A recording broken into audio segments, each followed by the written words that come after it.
শিৰোনামত আকৌ প্ৰদূষণ নিয়ন্ত্ৰণ পৰিষদ ঠিকাদাৰে মিলি ধন আত্মসাৎ উদ্ধাৰ পাবলৈ নতুন ফৰ্মুলা অধ্যক্ষৰ পৰিষদলৈ দুখ খেলি ধোঁৱা তুলসীৰ পাত হোৱাৰ চেষ্টা অধ্যক্ষ অৰূপ কুমাৰ মিশ্ৰৰ অকথিত কাহিনী অসম প্ৰদূষণ নিয়ন্ত্ৰণ পৰিষদৰ আজব কাহিনী হয় পৰিষদৰ ভিতৰ চৰাত দুৰ্নীতি কিমানলৈ শিপাইছে সেই কথা আকৌ এবাৰ ক'ব খুজিছো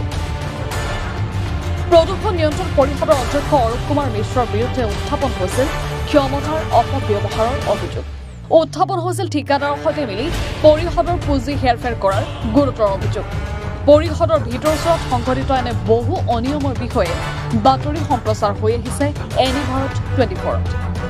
কিন্তু পৰিষদখনক নিজৰ স্বাৰ্থত ব্যৱহাৰ কৰাৰ অভিযোগ উঠা স্বয়ং অধ্যক্ষই নিজকে নিকা হিচাপে দেখুৱাবলৈ এইবাৰ লৈছে নতুন কৌশল অধ্যক্ষই জানে যেতিয়া চোৰৰ সংখ্যা বেছি হয় তেতিয়া শাস্তিৰ পৰিমাণ কমি যায় এই ফৰ্মুলা এইবাৰ ব্যৱহাৰ কৰিছে অধ্যক্ষ মিশ্ৰই নিজৰ বিৰুদ্ধে উঠা অভিযোগৰ দায়িত্ব ঠেলিছে পৰিষদখনৰ আন সদস্যলৈ কাৰ্যকাল উকলিবলৈ বৰ বেছি দিন বাকী নথকা অধ্যক্ষ অৰূপ কুমাৰ মিশ্ৰৰ নিৰ্দেশনাত অসম প্ৰদূষণ নিয়ন্ত্ৰণ পৰিষদৰ সদস্য সচিব শান্তনু কুমাৰ দত্তই অভিযোগকাৰীলৈ প্ৰেৰণ কৰা এখন পত্ৰই সকলোৰে চকু কপালত তুলিছে যোৱা 24 জুলাইত প্ৰেৰণ কৰা PCBA/G162/25/14 নম্বৰৰ পত্ৰখনত কয় অধ্যক্ষৰ বিৰুদ্ধে উঠা অভিযোগ ভিত্তিহীন পৰিষদৰ স্বাৰ্থত কাৰ্যালয়ৰ নিয়ম মতে কাৰ্য সমাধান হৈছিল আৰু ইয়াৰ অধ্যক্ষৰ ব্যক্তিগত স্বাৰ্থৰ কথা নাই হাঁহি উঠা কথা যে এই কাৰণতে উত্থাপিত অভিযোগ নস্যাৎ কৰা হ'ল বুলিও সদম্ভে ঘোষণা কৰিলে সদস্য সচিবগৰাকীয়ে বেংক গেৰেণ্টি অবিহনে ওলাই গৈছিল ধন ঠিকাদাৰৰ সৈতে জেপত সোমাল 25 লাখ টকা অধ্যক্ষ মিশ্ৰৰ পাভলতিৰ সৰ্বত্ৰ চৰ্চা দৰাচলতে ঠিকাদাৰে মিলি অধ্যক্ষই পৰিষদৰ ধন আত্মসাৎ কৰাৰ বিৰুদ্ধে উত্থাপিত হৈছিল অভিযোগ স্বয়ং অধ্যক্ষই নিজৰ সোঁহাতৰ মানুহক ব্যৱহাৰ কৰি আহিছে পৰিষদখনত এনেদৰে 25 লাখ টকা ওলাই গৈছিল এজন ঠিকাদাৰ ৰূপম বৰ্মনৰ একাউণ্টলৈ 2023 চনৰ 23 ফেব্ৰুৱাৰীত পৰিষদৰ পৰা NEFT যোগে মুকলাই দিয়া হৈছিল এই পৰিমাণৰ ধন পৰিষদৰ গোলাঘাট আৰু শিৱসাগৰ জিলা কাৰ্যালয় নিৰ্মাণৰ নামত কোনো ধৰণৰ বেংক গেৰেণ্টি নোহোৱাকৈ মুকলাই দিয়া হৈছিল 25 লাখ টকা এইজন ঠিকাদাৰলৈ থকা অধ্যক্ষ মিশ্ৰৰ দৰদৰ বিষয়ে পৰিষদৰ ভিতৰে বাহিৰে কেৱল চলে চৰ্চা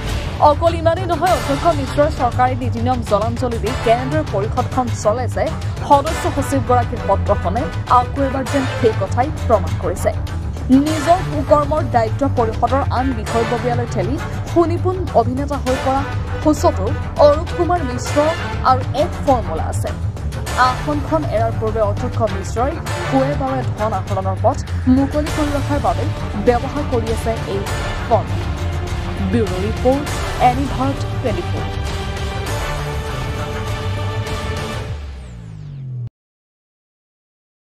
ৰব আপুনি যে এটা অপৰাধ কৰিবলৈ গৈ আছে আপুনি জানেনে এই নাবালিকা গৰাকীক এতিয়াই বিয়াত বহুৱাটো যে এটা অপৰাধ আপুনি জানেনে অপৰাধ কেনেকৈ মোৰ ছোৱালী মোৰ কথা তুমি যিয়েই নোকোৱা ভূঞা 18 বছৰৰ তলৰ যিকোনো কন্যা সন্তানৰ বিয়া দিলেই আইনগতভাৱে এক দণ্ডনীয় অপৰাধ বিয়া দিয়াজন যিমান দায়ী বিয়া পতাজনো সমানে দায়ী এতিয়া তাই পঢ়া শুনা কৰাৰ বয়স খেলা ধূলা কৰাৰ বয়স তাই খেলিবলৈ দিয়ক পঢ়িবলৈ দিয়ক আৰু চাব এদিন আপুনি তাইক লৈ গৌৰৱ অনুভৱ কৰিব পাৰিব এতিয়াই তাইক সংসাৰৰ বুজা দি তাইৰ ভৱিষ্যত জীৱনটো অন্ধকাৰ কৰাৰ অধিকাৰ তোমাৰ জানো আছে মোৰ ভুল হৈ গ'ল মাজনী মোক ক্ষমা কৰিবা শিক্ষা ল'ৰা ছোৱালী উভয়ৰে প্ৰাপ্য আৰু অধিকাৰ আপোনাৰ কন্যা সন্তানক তাইৰ এই প্ৰাপ্যৰ পৰা বঞ্চিত নকৰাব বাল্য বিবাহ ভাৰতীয় আইনৰ দ্বাৰা বিহিত এক দণ্ডনীয় অপৰাধ এনে অপৰাধ কৰি আপোনাৰ কন্যা সন্তানৰ ভৱিষ্যত অন্ধকাৰৰ মাজলৈ ঠেলি নিদিব